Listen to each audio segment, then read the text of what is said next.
Hello दोस्तों, market insight के नए वीडियो में आपका स्वागत है। एक और लर्निंग टॉपिक है जिसमें बात करेंगे डेब्ट टू इक्विटी क्या होता है, आरओसी, आरओई, ईबिटा वगैरह।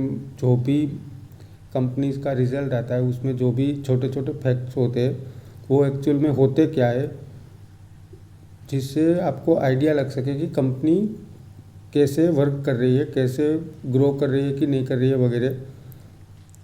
मोस्टली क्या होता है कि कोई भी क्वार्टरली रिजल्ट वगैरह आता है ना, तो हम लोग नेट प्रॉफिट या रेवेन्यू इतना बढ़ गया, प्रॉफिट इतना बढ़ गया, वो सब देख के डिसाइड कर लेते हैं कि रिज़ल्ट अच्छा आया क्या है क्या नहीं। तो ये एक ही एग्जांपल लूँगा और सारे फैक्ट सेम एग्जांपल को कंटिन्यू करके समझाने की ट्राई करूँगा। ठीक है, तो स्टार्ट करते हैं।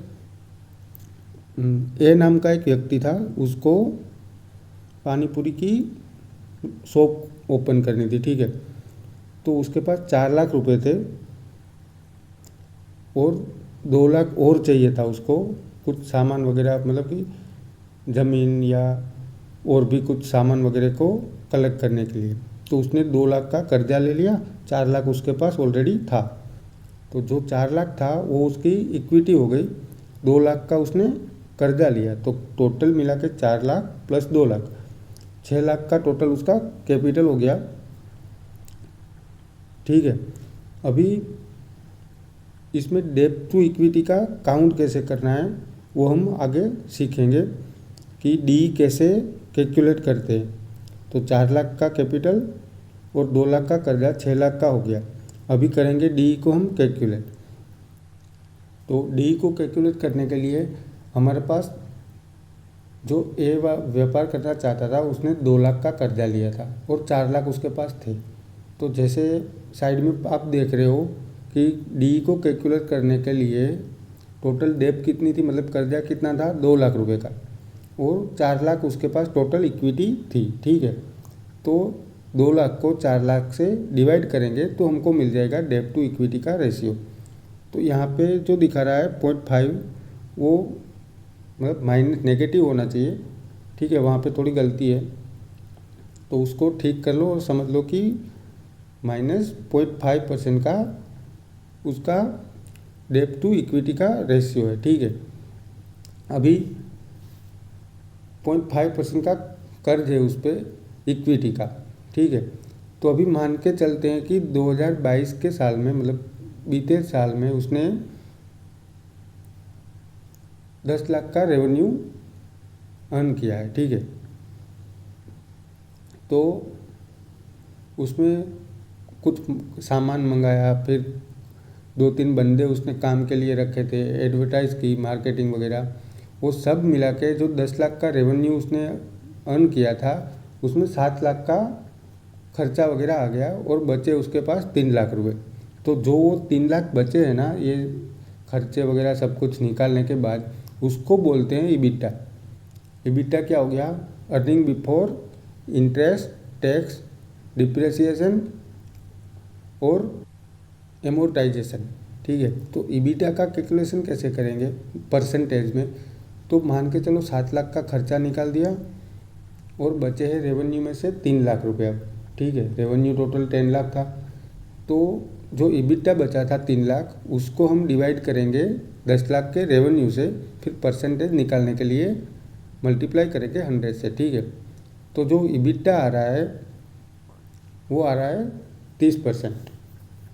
3 लाख का ईबिटा था, रेवेन्यू 10 लाख था, मल्टीप्लाई करके 30 हो गया। तो अभी ईबिटा मिल गया अपने को 30%। अभी इसके बाद हम देखेंगे कि ईबिटा में से ईबिट, मतलब कि डी, ये जो डिप्रेसिएशन था और जो एमोर्टाइजेशन था, तो अब डिप्रेसिएशन और एमोर्टाइजेशन को दोनों को बाद कर देंगे तो मिलेगा अपने को ईबिट। ईबिट क्या हो गया? Earning before interest and tax. ठीक है, तो डी ए लास्ट से निकाल देने से अपने को मिल जाएगा ईबिट। तो जो 3 लाख रुपए का ईबिटा था उसमें से मान लो कि 60,000 का डिप्रेसिएशन और एमोर्टाइजेशन को माइनस करते हैं, तो अभी बचा है मान के चलो 40,000 रुपये का ईबिट बचा है। अभी ROCE मतलब कि रिटर्न ऑन कैपिटल एम्प्लॉय की कैलकुलेशन करते हैं तो उसमें क्या काउंट करना है अपने को। जैसे आपको साइड में दिख रहा है बॉक्स, वो फॉर्मूला को हम अगर फॉलो करेंगे तो ईबिट को कैपिटल एम्प्लॉय से डिवाइड करेंगे। ईबिट अपने पास जो ईबिट था 3 लाख था, उसमें से 60,000 हमने डिप्रेशिएशन और अमोर्टाइजेशन के निकाल दिए। अभी ईबिट बचा है 2,40,000 का, ठीक है। वो 2,40,000 को हम, जो कैपिटल एम्प्लॉय था हमारे पास 6 लाख का, 4 लाख और 2 लाख की डेप्ट दोनों मिला के 6 लाख का, उससे डिवाइड करेंगे और फिर मल्टीप्लाई करेंगे 100 से। तो ROCE अपने को मिलता है 40% का। सही है, यहाँ तक हो सकता है थोड़ा डिफ़िकल्ट लगे, बट ध्यान से अगर वापस एक बार देख लेना, सब कुछ आपको बहुत मतलब कि ये डेटा सब रिज़ल्ट में आपको देखने मिलेगा, तो आपको आइडिया आ जाएगा कि कैसे कौन सा फैक्ट निकालते हैं। अगर आप इंटरनेट या पर्टिकुलर एक को कोई मतलब कि ROI कैसे निकालते हैं, ROE कैसे निकालते हैं, पर्टिकुलर देखोगे ना तो कॉम्प्लिकेटेड हो जाएगा। ये एक में ही आपको सब कुछ मिल रहा है। अभी ROCE return on capital employ का हमने देख लिया।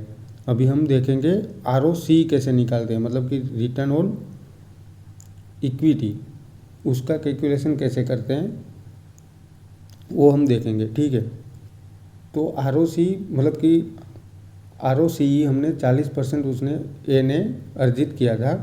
अभी उससे हम रिटर्न ऑन इक्विटी कैलकुलेट करेंगे। इक्विटी मतलब कि शेयर होल्डर का फंड हो गया। तो उसकी गणना के लिए हमको पहले क्या चाहिए, नेट इनकम का पता होना चाहिए। जैसे बॉक्स में साइड में आपको दिख रहा है, उसमें क्या है, 2 कंपनी का आपको दिखा रहा है, एक कंपनी ए और एक कंपनी बी। उसका ऑपरेटिंग प्रॉफिट दोनों का मतलब कि 100 रुपये दोनों का था। उसमें से एक कंपनी बी ने 35 रुपये का इंटरेस्ट पे किया है। तो अभी जो प्रॉफिट बिफोर टैक्स मतलब टैक्स नहीं दिया उसके पहले का प्रॉफिट कितना था, एक कंपनी ने टैक्स इंटरेस्ट ही नहीं दिया तो उसका 100 है, और दूसरे का 35 इंटरेस्ट का माइनस करके 65 रुपये उसका हो गया। अभी 20% दोनों टैक्स दे रहे हैं, तो एक का 80 का नेट इनकम है और दूसरे का 65 पे 20% टैक्स मतलब 13 रुपये टैक्स के कट हो गए, तो 52 रुपीज़ उसके हो गए। तो नेट इनकम भी आपको मिल गया। तो वैसे ही सेम हम जो जिस एग्जांपल को लेकर चलते हैं उसमें कंटिन्यू करते हैं।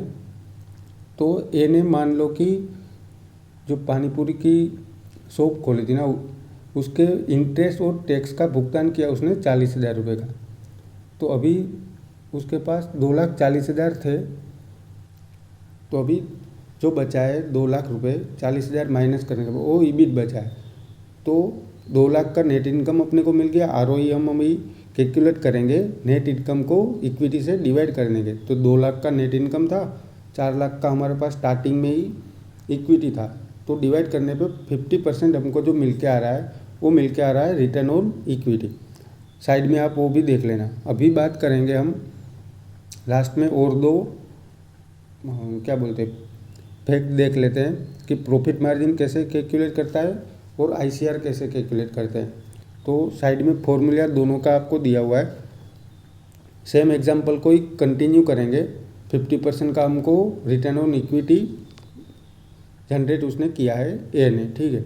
अभी प्रॉफिट मार्जिन के लिए अपने को चाहिए नेट इनकम, जो कि अपने पास था 2 लाख रुपये, और टोटल रेवेन्यू जनरेट किया था 10 लाख रुपए का, जिसमें से अगर आपको याद हो तो हमने 7 लाख का वो एक्सपेंसेस निकाले थे, कर्मचारी खर्चा ये वो सब कुछ, और 3 लाख का हमारे पास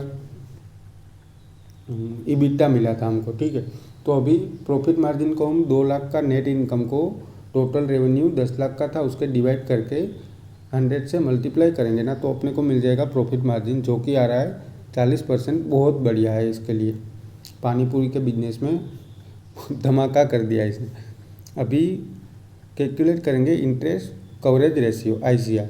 उसमें अपने को चाहिए ईबिट चाहिए और इंटरेस्ट एक्सपेंस कितना है वो चाहिए अपने को। तो मान के चलते हैं कि ए ने पानी पूरी के बिजनेस में इंटरेस्ट एक्सपेंस जो था वो 20,000 का पे किया है, तो अपने पास जो ईबिट था वो 2,40,000 का था, 20,000 का इंटरेस्ट पे किया है एक्सपेंस, तो जो ICR मिल के आ रहा है वो आ रहा है 12x। इसका मतलब क्या हुआ कि जो इंटरेस्ट एक्सपेंस है ना उसको कवर अप करने के लिए उसके पास अभी भी 12x जितना कैपेसिटी है, मतलब कि स्ट्रेंथ है उसके पास, ठीक है।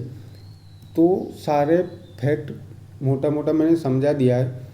अभी हो सकता है कि कॉम्प्लिकेटेड लगे, बहुत सारा डेटा 2 लाख 10 लाख ये हो, तो ध्यान से 1-2 बार देख लोगे तो सब कुछ समझ आ जाएगा। मोस्टली सब रिजल्ट में यही होता है, ठीक है।